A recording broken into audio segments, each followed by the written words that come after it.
Hello mga mami, ito welcome back. Ayan, naglalaro tayo ng paano laruin ang ating Rich Tycoon. Ayan, ito pong mga babos na po na yan. Kailangan po natin yan pipindutin, tapos magpo-commercial po yan. Kailangan po natin panoorin yung commercial o yung ads nila para bayaran po tayo. Ayan, ito din pong ganito, sira na kailangan nyo din po siyang i-repair. Ads din po yan. Tapos nyan, maayos yan. Tapos pwede na siyang ma-merge ng ngayon. Nag-ano tayo ng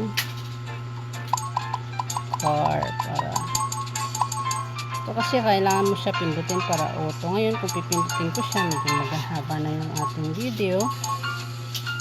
Nag-automatic po yan siyang merge. Ayan. Nagaganyan po yan. Ganyan lang po ang paglalaro. Ayan. Merge lang po yan. Ayan. Ayan po. Ayan. Commercial na po siya. Ayan. Naantayin nyo lang po yan matapos. Pagkatapos nyan, okay na. Pwede na po natin yan siya laruin ulit. Ayan. Okay na.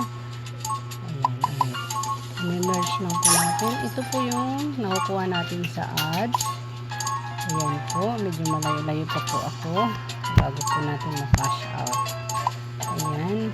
Ito naman po yung sa ating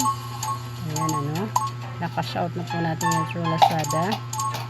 At ito po yung automatic na mag-merge po siya. Automatic po siyang ganon. Hindi mo na po siya kailangan pindutin at dito na lang po kayo pipindot. Ito na po yung pagpabilis po ng ating takbo para mabilis po tayo makaipon. Ayan.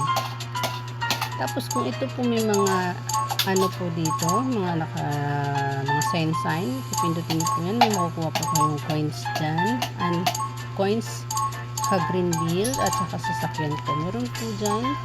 At ito po yung mga efforts. Kung halimbawa, yung iba pong video, papakita ko na lang po sa inyo.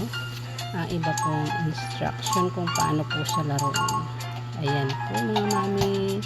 See you to Rich Tycoon mga mami ko. Ayan. Share nyo na po at mag-download na po kayo. Sabay-sabay po tayong kumita sa sipag at syaga po natin. Makukuha po natin yun.